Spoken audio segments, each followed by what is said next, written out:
right, good evening, 621. How are you guys doing tonight? All right, for those of you that don't know me, my name's Katie. I know quite a few of you. If you guys have, what's up, Max?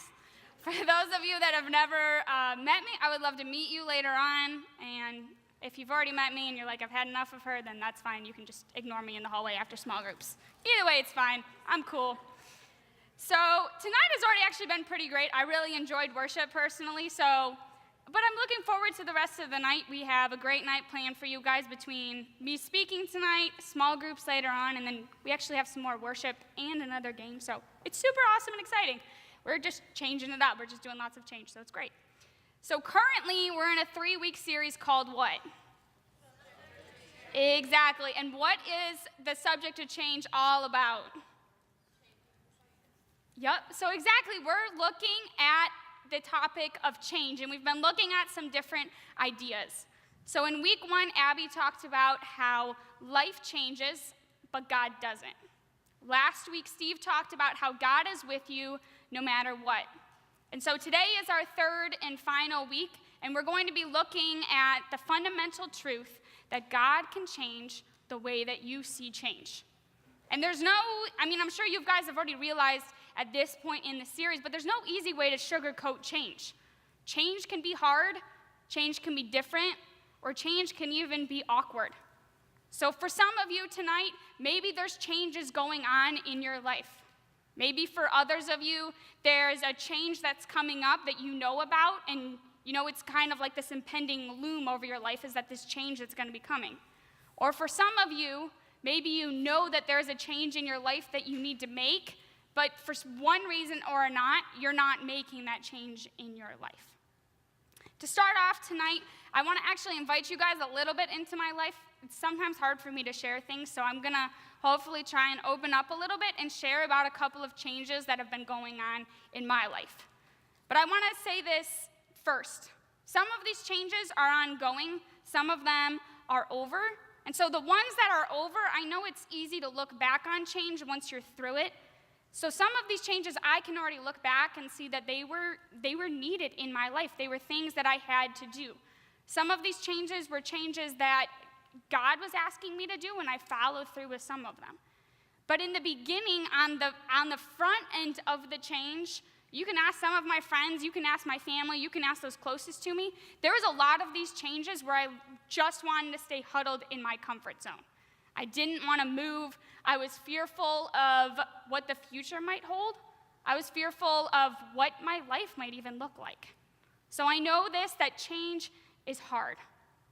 So some of these things, like I said, some of these changes that occur in our life are changes that we make on our own. Some of them are made for us, whether by our parents or other circumstances that we don't have a decision in. And some of them are also made by God. So a couple of the changes that have been going on in my life, in just the past 3 years, I've moved twice, which I know for some of you isn't a big deal, but for me, I grew up in the exact same home and literally had never moved until the first time 3 years ago. And one of those moves I actually made out of the United States as well, so it really blew my mind. It was crazy.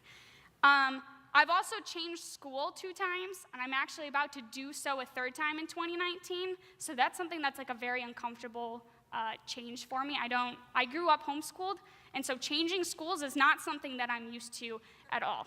Yeah, I know, it's funny. You can laugh. Homeschooling, it has, thank you, Nate. Spiritually, my life has gone through a lot of changes. Believe it or not, like 3 years ago, I was in a place in my life where I told God that absolutely not, no matter how many times he asked, no matter what he would do, I would never work for a church or do anything that had to do the church.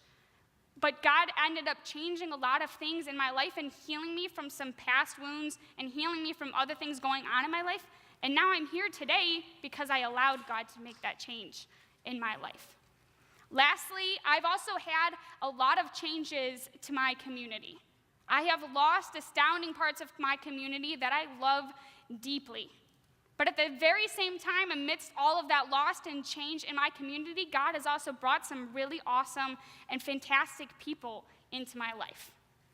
So I know for some of you guys, Maybe for some of you, you have changed schools. I mean, unless you're homeschooled like me, you guys have had to have changed schools at least once because all of you are at least in middle school or high school. So you guys get the changing schools going to a new school. Some of you, maybe you're like me and you have yet to move in your life, and that's great. But for some of us, maybe our parents are divorced and we spend the entire week going between mom's house and dad's house and going here and going there, and moving is just a normal part of our life. Or maybe for you, you've seen and you know what happens when there's changes in your community. Maybe you've lost friends, maybe you've lost loved ones, what have you, but we've seen those changes in our community.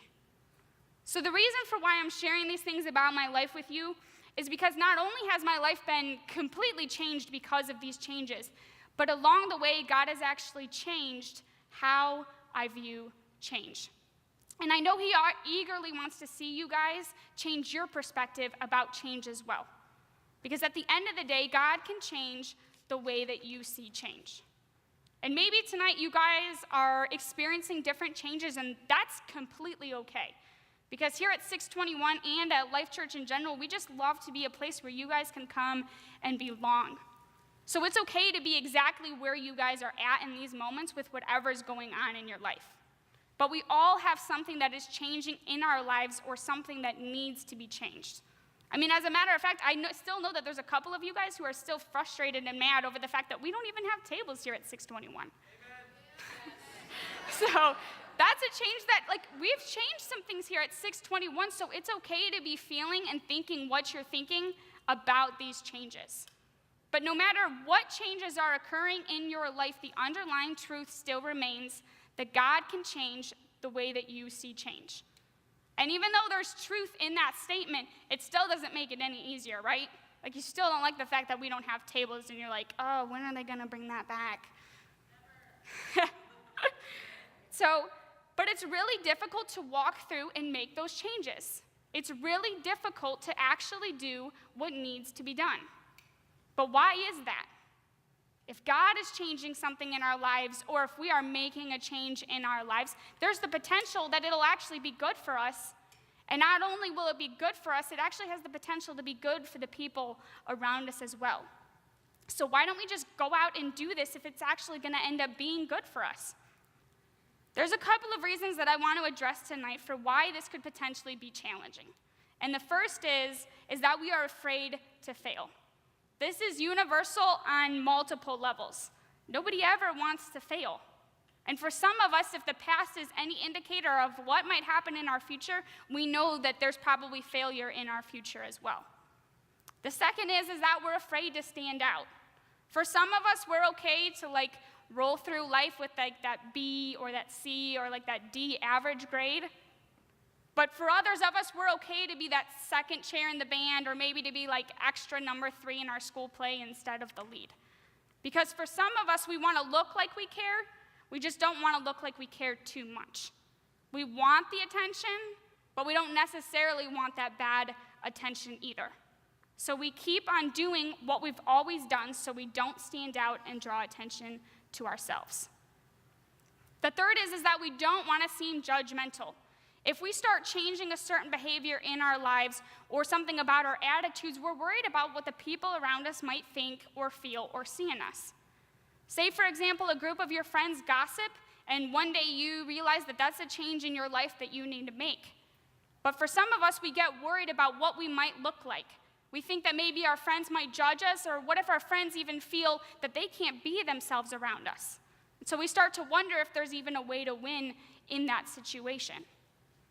And lastly, we don't attempt change because it seems overwhelming. All of us are in school, so we have homework, some of us are in sports, some of us have extracurricular activities, and for some of you guys who are in high school, you even have a part-time job. So anything else added onto that pile of life just seems completely exhausting to start to think about. So working on something to make your life better just seems like a whole lot of trouble. And most of us come to the conclusion that, hey, my life really isn't that bad, so do I really need to make this change? So the words that I've been sharing the past few minutes, I know that they're not the most uplifting, but it's great because now I have some really, really good news for you guys. Because making a change is possible. And it can benefit you even beyond the original change itself. Because here's the truth in all of these changes, no matter what kind of a change you go through, change can be good and God can use it to grow us. Today we're going to look at a passage of scripture written by a guy named James. James was the half-brother of Jesus, but he didn't always believe that Jesus was the Son of God. And to be fair, I don't know how many of you guys have siblings, but I'm not sure I would ever believe it if a sibling came to me and they were like, hey, Katie, did you know I'm the Son of God? I grew up with that person. I shared a bedroom with that person, and I'd be like, you're straight up crazy. You're wrong. Change your attitude. Change something in your life because you're not the Son of God. So for James, James went through that in his childhood. But after Jesus died and then came back to life, James knew that Jesus really was God's Son. And James ended up becoming an incredibly important and prominent leader for the early and first Christians after Jesus ascended into heaven.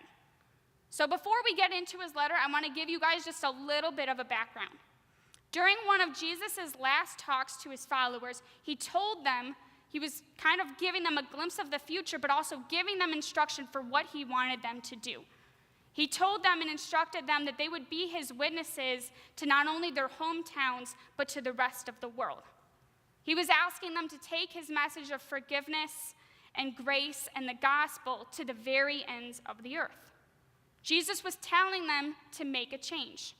He was telling them to move beyond their comfort zones and out into the world. And at the time, it was a huge vision, and looking into the future, it had the potential to make a big impact, which looking back on it now, we know that what the first followers carried out into the world made an impact because we are here today because of it. But at first, that didn't happen at all. Jesus' followers were on board with his gospel and the idea of carrying the message around the world, but it was intimidating to them. So they do what a lot of us do. They ended up staying exactly right where they were. But then something in their lives changed. The early Christians started to be persecuted for their beliefs, and there was quite a few of them that were even being put to death for believing in Christ and trying to preach his gospel. And so this crackdown on the church ended up actually causing them to leave their homes because they were being persecuted and go into other towns and villages and even other countries. So this dramatic change in their lives propelled them to take the gospel to new places while also growing their faith and dependence on God. So this is what was going on in the world when James wrote this letter to a group of new Christians. At the beginning of James chapter 1, James starts his letter out by saying this. He says, "Dear brothers and sisters, when troubles of any kind come your way, consider it an opportunity for great joy." I'm a person who believes that the Bible is true and that the Bible is incredibly relevant and still applicable to our daily lives. But I have faults, and one of those faults is that I'm overly stubborn sometimes, so when I read a passage of scripture that I know applies to my life, sometimes I resist the truth that's in it. So sometimes I read a passage of scripture that's like that, and I'm like, James, that's great. That's great that you're going to consider it joy when you are going through your changes and your trials, and that's awesome. I'm super happy for you. You clearly made an impact, but James, you don't know what's going on in my life. You don't know the changes that I'm experiencing. You don't know what I'm going through. But it usually takes a moment for me to calm down, and then God reminds me of the truth. And the truth is that when James was writing this to the early Christians, remember, they were literally being persecuted and being put to death. That's not something that I have to worry about, and I'm very grateful for that. I don't have to worry about when I drive home tonight whether or not I'm going to actually make it or if I'm going to be persecuted and put to death for preaching the gospel to people. But that's the type of crowd that James was writing this letter to. They were being persecuted for their faith. James continues his letter and he says, "For you know that when your faith is tested, your endurance has a chance to grow." Many of us were familiar with endurance, but we usually associate it with sports or athletics or something to that nature. When we train and we push past our limits, over time, our bodies will actually acclimate to that limit. And then we add a little bit more practice, we add a little bit more weight, we add a little bit of something that creates a new limit for us, and then our body slowly grows and acclimates to that new limit again. And slowly over time, you look back and you realize that those 8-pound weights that you first thought were hard are actually easy for you to lift. Or some certain distance to run is now incredibly easy, and it's just everyday life for you to go run that now. So those challenges and those things that we add on, they help us grow stronger. But James's words mean that endurance isn't just for working out or for the gym, but it's also applicable to every area of our lives. You see, when we push past the pain or any struggle of any kind, including the struggle to change, we don't just become better at a specific thing, we develop personal endurance. We develop an inner strength that can help us in other areas and challenges. James continues on to say this. He says, so let it being your endurance, so let it grow, for when your endurance is fully developed, you will be perfect and complete, needing nothing. Essentially, James is saying that practice makes perfect, which I know is probably a phrase that some of us have heard. So in other words, it means pushing through the pain and the hard things in your life, enduring. It doesn't just make you better at the thing that you are working on, but you're actually learning how to change as well. It's like you're developing a muscle of endurance that can help you face any, and I really do mean any kind of change in your life. And when you have this perspective, every change you face in your life ends up becoming an opportunity to grow. Not just personally, but also spiritually in your relationship with God. So think of it this way, that God can change the way that you see change. And when it comes to change, our tendency a lot is to focus on the negative parts. We focus on all the trouble that might come with it. We focus on what we might be losing or what we might be missing out on if we make that change. But we focus on those things instead of looking at what we're gaining in the process. Because if this change in your life is something that God's orchestrating, then even if we do lose things in life, because we do, we experience loss in this life, we still have everything because God is everything. So when we let go of those fears and those safety nets and those things that we don't want to lose, we end up being afforded the opportunity to dig deeper and truly look at how God can change the way we view change. When we see change as something that has a trickle-down effect, something that starts at the top and works its way down into every area of our lives, we see and can experience that it's more about becoming better or about losing something. And we enjoy, so it's more about than just becoming better. It's more about just losing out on something. It's more than just becoming uncomfortable. When we view change the way God actually views change, we end up recognizing that it's about growth. It's a positive thing.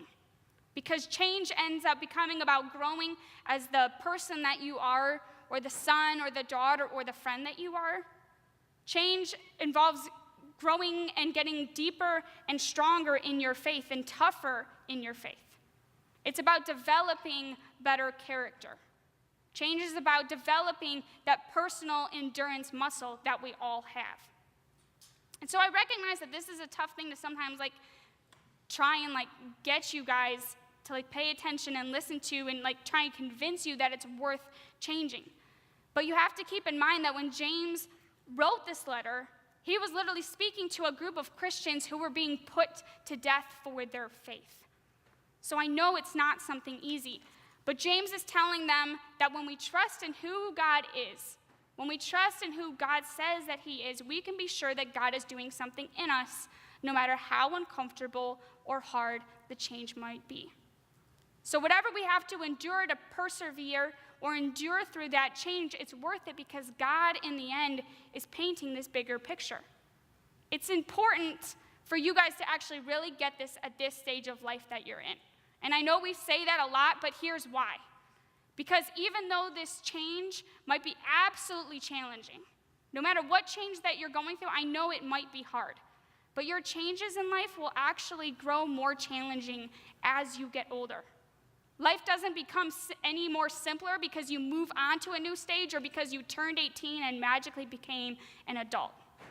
It actually gets more complex because you end up exchanging your schoolwork for a career later on in life. Or maybe you exchange the person that you're dating right now or that crush that you have for a marriage. Or maybe you exchange the family that you're in and a part of for a family of your own one day. And the strength that you develop will be the strength that you actually take with you into your future. So when you pursue endurance in the face of change now, you'll be better prepared for the even bigger challenges in the future. And ultimately, developing personal endurance will deepen your faith. And through this deepening of your faith and the challenges that you face, you'll slowly realize along the way that God is actually changing the way that you see change. We're going to spend a couple more minutes before small group worshiping, so if you guys want to stand up with us, we'd love to have you worship together.